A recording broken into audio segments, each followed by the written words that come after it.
Hello guys, welcome to KBP channel. ನಾನು ಆಶಿಕ್. ನಾನೀಗ ಮಾತಾಡಿಕೊಟ್ಟಿರೋದು ಅಪ್ಕಮಿಂಗ್ ಕನ್ನಡ ಸಿನಿಮಾಸ್ನ ಅಪ್ಡೇಟ್ಸ್ ಬಗ್ಗೆ ಆಗಿರುವಂಥದ್ದು. ಸೊ ಗೈಸ್, ಅದನ್ನೇ ಮಾಡಿದೆ ಲೆಸ್ ಆದ ವಿಡಿಯೋ. ಹಾಗೇನೀಗ ನಾನು ಮೊದಲನೇದಾಗಿ ಮಾತಾಡಿಕೊಟ್ಟಿರುವಂಥದ್ದು ಕಾಂತಾರ ಸಿನಿಮಾ ಬಗ್ಗೆ ಆಗಿರುವಂಥದ್ದು. ಕಾಂತಾರ ಚಾಪ್ಟರ್ 1 ನಿಮಗೆಲ್ಲರಿಗೂ ಗೊತ್ತಿರೋ ಹಾಗೆ ಬಿಗ್ ಅಪ್ಡೇಟ್ ಬಗ್ಗೆ ನೀವು ಕಮೆಂಟ್ ಸೆಕ್ಷನಲ್ಲಿ ಕೇಳ್ತಾನೆ ಇದ್ದೀರಾ. ನಾನು ಹೇಳ್ತೀನಿ ನಿಮಗೆ, ನಾನು ಲಾಸ್ಟ್ ಮಂತನೇ ಹೇಳಿದ್ದೆ ಏನಿದ್ರು ಅಂದರೆ ನೆಕ್ಸ್ಟ್ ಮಂತಿಂದಾನೇ ಅಪ್ಡೇಟ್ಸ್ನ ಸುರಿಮಳೆ ಬರೋಕಿರುವಂಥದ್ದು ಅಂತ ನಾನು ನಿಮಗೆ ಲಾಸ್ಟ್ ಮಂತಲ್ಲೇ ಹೇಳಿದ್ದೆ.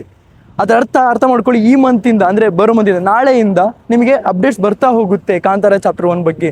ನಿಮಗೆ ಆಲ್ರೆಡಿ ನಾನು ಹೇಳಿರೋ ಹಾಗೆ ಏನು ಅಪ್ಡೇಟ್ಸ್ ಬರಬೇಕು ಅದು ಬಂದೇ ಬರುತ್ತೆ, ಒಂದು ಮ್ಯಾಜಿಕಲ್ ರೀತಿಯಾಗಿರುವಂಥದ್ದು. ಕಾಂತಾರ ಚಾಪ್ಟರ್ 1 ಬಗ್ಗೆ ಹೊಂಬಾಳೆ ಫಿಲ್ಮ್ಸ್ ಅವರು ನೆಕ್ಸ್ಟ್ ಲೆವೆಲ್ ಪ್ರಮೋಷನ್ನೇ ಅವರು ಯೋಚನೆ ಮಾಡಿರುವಂಥದ್ದು. ಈಗ ನಾನು ವಿಷಯಕ್ಕೆ ಬರ್ತೀನಿ. ಕ್ಯಾಮ್ರಾಮ್ಯಾನ್ ಅವ್ರು ಏನಿದ್ದಾರೆ, ಅವ್ರು ಶಾರ್ಟ್ ತೆಗಿಬೇಕಾದ್ರೆ ತುಂಬಾ ಯೋಚನೆ ಮಾಡ್ಕೊಂಡು ತೆಗಿತಿದ್ದಾರೆ ಗುರು. ಅಂದರೆ ಅವ್ರು ಶಾಕಿಂಗ್ ಆಗ್ತಿದ್ದಾರೆ. ಅವರು ಒಂದೊಂದು ಫುಟೇಜ್ ನೋಡಬೇಕಾದ್ರೂ ಕೂಡ ಶಾಕಿಂಗಲ್ಲಿ ಇದ್ದಾರೆ ಅಂತ ಹೇಳಿದ್ರೆ ಜಸ್ಟ್ ಇಮ್ಯಾಜಿನ್ ಮಾಡಿ ಗೈಸ್ ಯಾವ ರೀತಿ ಇರ್ಬೋದು ಅಂತ ಹೇಳ್ಬಿಟ್ಟು. ಹಾಗೆಯೇ ಈಗ ಎರಡನೇದಾಗಿ ಡೆವಿಲ್ ಸಿನಿಮಾ ಬಗ್ಗೆ ಮಾತಾಡಿದರೆ, ಡೆವಿಲ್ ಸಿನಿಮಾ ಅದ್ಭುತವಾಗಿ ಬರೋಕೊಟ್ಟಿದೆ. ಆ್ಯಂಡ್ ಅವರ ಯಂಗ್ ಲುಕ್ ನಮಗೆ ಜಾಸ್ತಿ ನೋಡೋಕೆ ಸಿಗುತ್ತೆ.